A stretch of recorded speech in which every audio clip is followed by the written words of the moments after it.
Are you feeling stressed out right now? Well, if you are certainly not alone. This has to be a really challenging time for anyone trying to move through projects and processes, accelerate their career, and communicate effectively with their coworkers.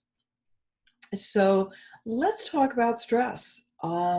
And let's talk about the way in which the Enneagram can be such a powerful tool in helping you learn how to deal with stress in the workplace.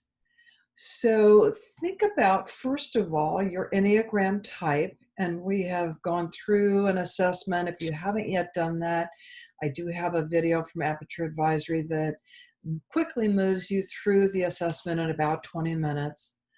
But think about your core type, and think about how those wings help counterbalance your core type. We've also addressed the wings and how to use those to lean into some of those healthy traits and create balance. But today I'm going to talk about one aspect of the Enneagram where there is an arrow that points towards your stress type. And each aspect of the Enneagram really helps you develop and integrate yourself against a variety of different types on the Enneagram diagram. So you have your core type, you have your two wings, and those are the two numbers that are right beside you. So for instance, if you're a 2 as a core, your wings would be the 1 and the 3, for instance. But the stress type is an arrow that goes across the Enneagram. And so we're going to talk about each one of those particular areas so that you can sort of understand how you operate when you're under stress. And then later on in another session, we'll talk about sort of where you lean when you're sort of more relaxed or calm or in a process of growth. So first of all, the 1, which is the reformer, the one that really is always wanting to improve things, get things right, be very accurate, be very principled. That particular type really under stress leans towards the individualist and some of the traits of the individualist, which is the type 4. Now, the individualist is concerned about authenticity, standing out, differentiating oneself, sometimes being different, but also feeling different and sometimes even feeling a little bit defective or that something's not right. And so the 1 under stress can maybe start to pick up on some of those aspects of the 4, where you feel like if you are not completely competent, you're not getting something 100% accurate, you may be chiding yourself for, having something be a little bit off kilter or inaccurate, or you may be just looking at yourself and feeling, oh my gosh, I am, I'm not making it. I feel really defective. Something's wrong with me. So I really want you as a 1, if you are the 1, the reformer, to really think about easing up on yourself, and, lean into the core aspects of what makes you so special. And that is, that you do want to do the right thing, that you do want to be ethical, you want to make things accurate, but really move away from that tendency to be hypercritical of yourself or other people, judgmental of yourself or others, or overly perfectionistic. And also that tendency of the 4 to kind of feel like, oh my gosh, this somehow means that I am defective or something's wrong with me. Now, if you are a 2 under stress, you lean towards the 8, the challenger. And the 2, as you know, is the giver helper. Always wants to make things easier for others, often does things for others at their own expense. but is truly, compassionate, very non-judgmental, very giving. But under stress, the challenger can come up, and some of the characteristics of the eight can be that maybe you can be a little bit too um, intense. Perhaps you can almost appear a bit combative.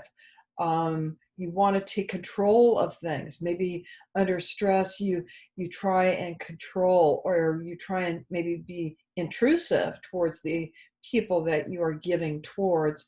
And that can be an unhealthy aspect of the two. But it can also be kind of a part of the eight, because the eight is that protector. The eight wants to protect the group.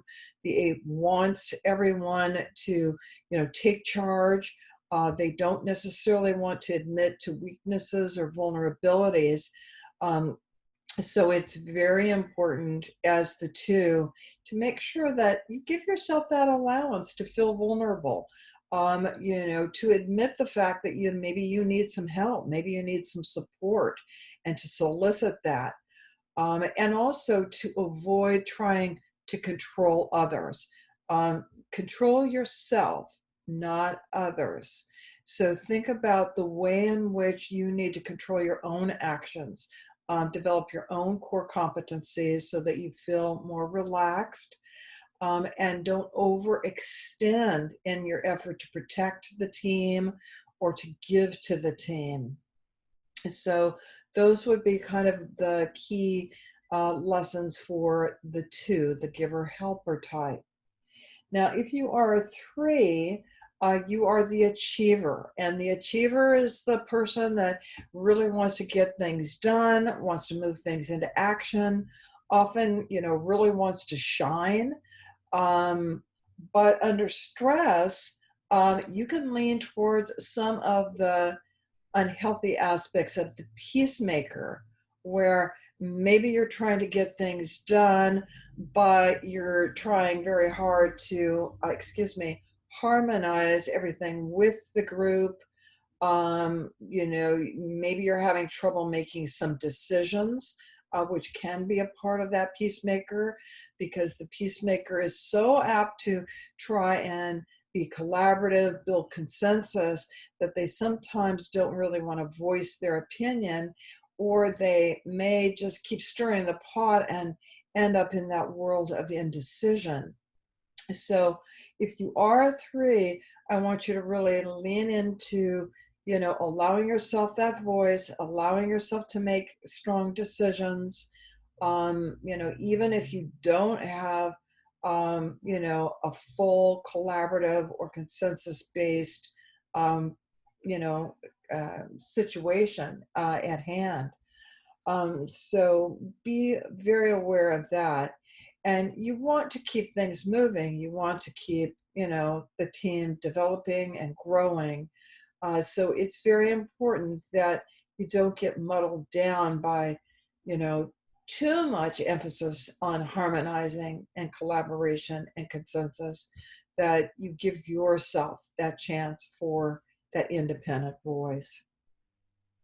Now, if you are a four, you are the individualist. And the four often wants to kind of stand out, be authentic, differentiate themselves. They really often have a very specific aesthetic. So if you're working on a project or process that involves any kind of aesthetics, you've got that four, that individualist, really trying to make sure everything is feeling right. But under stress, the four can really lean towards some of the aspects of the giver-helper.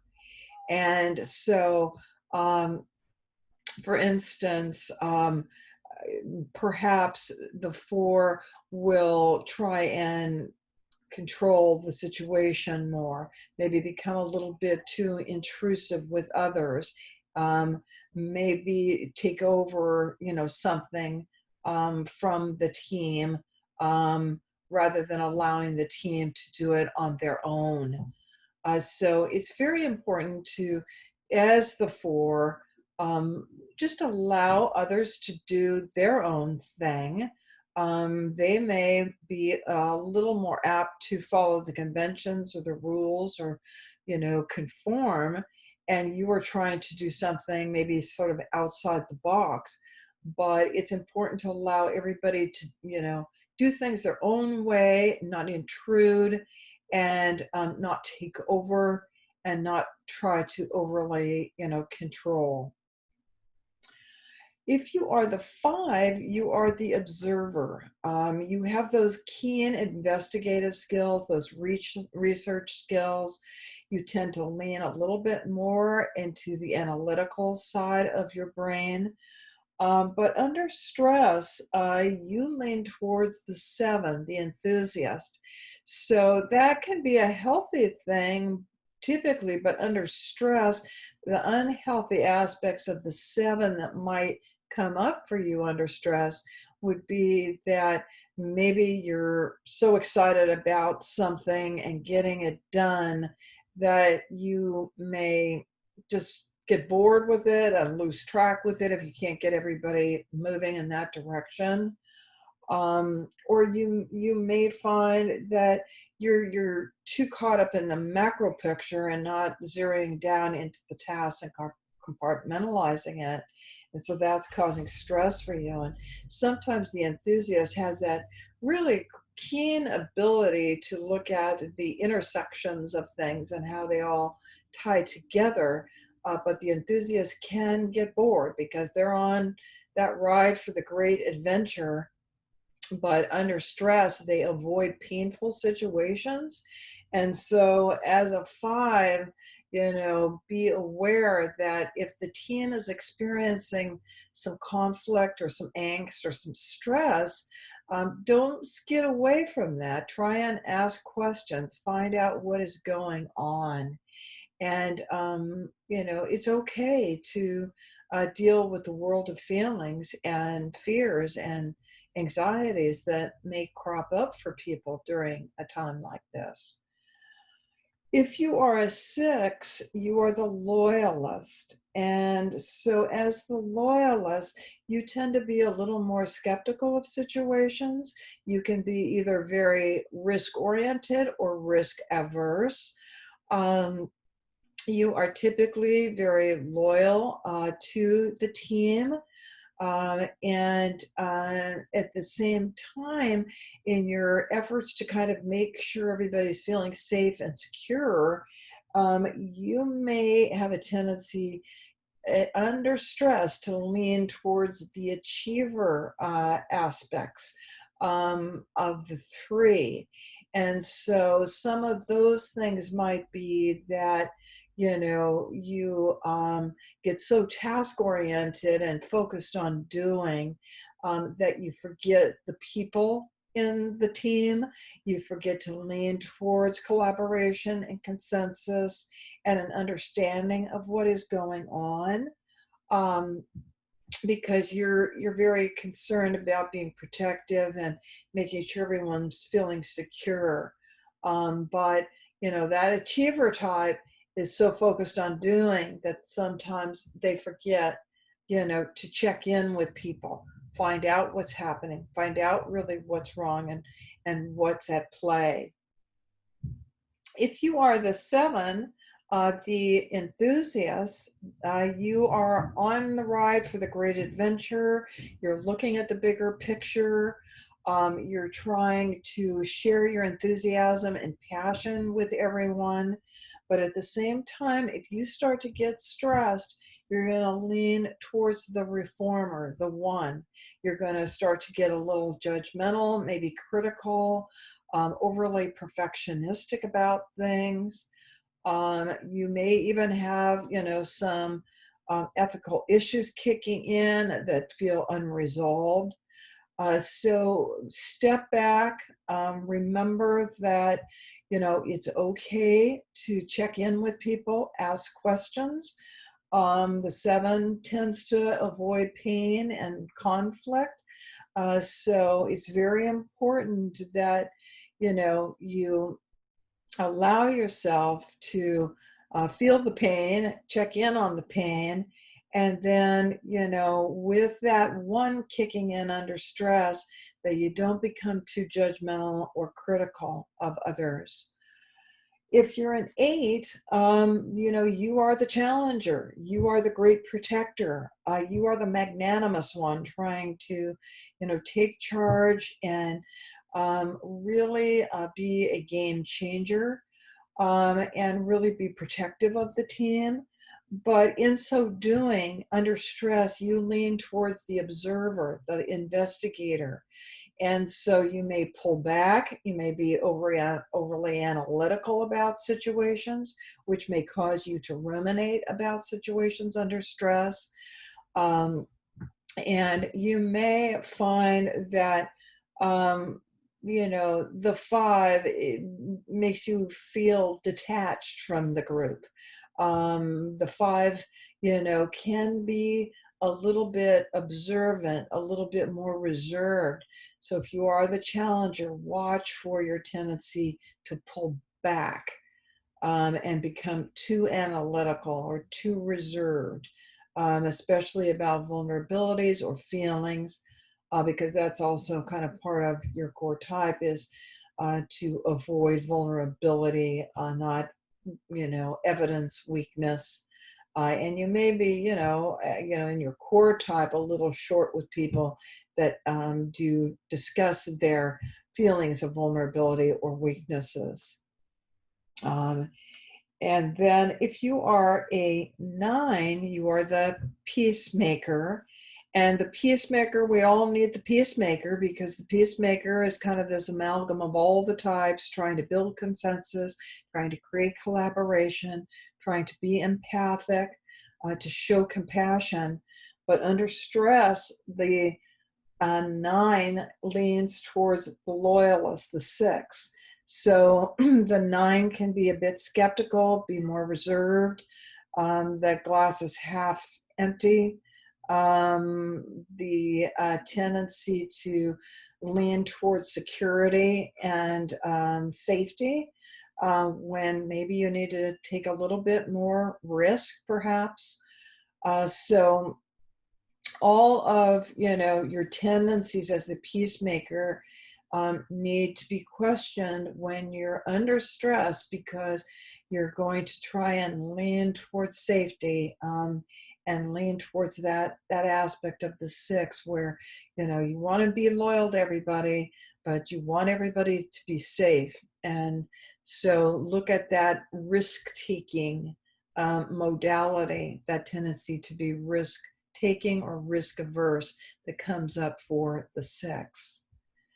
So this has given you a brief synopsis of each of the types and where you tend to lean under stress, and that arrow that points towards your stressor on the Enneagram diagram. So there are, as you can see, the complexities of the Enneagram. And as you get to know yourself better, and your wings, as well as where you lean in stress and where you lean in growth, all of this will become a bit more clear. And, as I have stated previously, when we were growing up as children, really all of us have attributes that cover each and every one of the personality types on the Enneagram. But our core type is where we tend to lean, because that was our strategy for dealing successfully with life. So think about your core type right now and how it has helped you navigate through life. So think about it as the essence of who you are, and try very hard to lean into the healthy aspects of your core type. And in future sessions, we will go into the levels of health for each type. But primarily in these sessions, I touch on the healthy characteristics and traits, the underlying motivations of each type. And I think understanding each of the types and those core motivations can be very useful in working as a team. And especially during, stressful times like we're experiencing, it's so important right now more than ever to demonstrate compassion for other people, hold back on your tendency to criticize and judge, and really ask key questions. If something is amiss and there is stress and conflict in the team, ask people, hey, what's going on? I'm picking up on something. How can we alleviate stress? And come up with, some stress alleviating strategies. Maybe it's, playing music first thing in the morning. Maybe at the end of a Zoom meeting with everyone, it's just checking in with everyone on a personal level. Hey, how are you doing? How's your dog? How are your kids? What's the weather like? Um, just talk about things that are on your mind. Another thing that you can do is just, encourage everybody to deep breathe every day, do exercises that are tied with mindfulness. Breathe in for 6 seconds and exhale out for 6 seconds, and do that 3 or 4 times until you start to decompress. If you are in a stressful situation with another person, take a time out before you confront the person and talk to the person, and maybe even ask some key questions. Give yourself a chance just to walk around the block, think about the question you want to ask. Try and ask questions versus make statements, and use I statements versus you statements, and should statements. There's nothing that gets the ire up with others than telling them what they should be doing, or telling them what you think they are all about or what they are doing, and using you statements. So those are just a few tips that I have learned along the way. And if you are a leader in your group, serving as a supervisor or a manager or as an executive, one of the key things that I find is to operate from vision versus management. Management is about making things, run, making things operationally work. But vision is about really leading people based on your values, your ethics, and your vision for where you want the team to be, or where you want to see a project go. So if you're talking about something very specific related to a project, lean into vision and step back and ask yourself, what is my vision for this particular project or process? What is my particular vision for this community or this institution that I work for? What is my vision for the team? And even if you aren't in a managerial or leadership role, we all need to be project leads at times. So I encourage all of you to exercise your ability to take the lead in a visionary capacity. Try and get away from micromanaging people and projects, and step back so that you understand what your thoughts are, what your vision is, what your principles are, and how you're going to execute a project or a process or interact with a team based on that vision.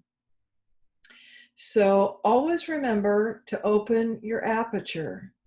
Aperture Advisory Associates is committed to helping you open your mind to the way in which you are working and operating, and bringing you timely information. So feel free to check out our website at apertureadvisory.com.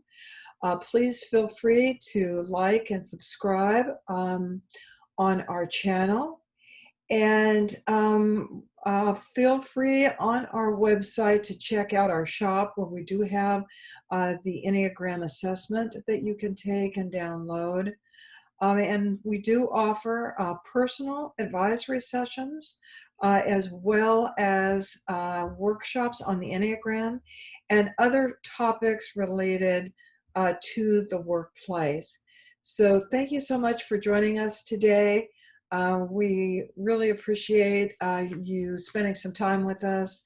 And in the words of the great George Lucas, always remember your focus determines your reality. So remember to keep your focus on what's really important. Thank you so much.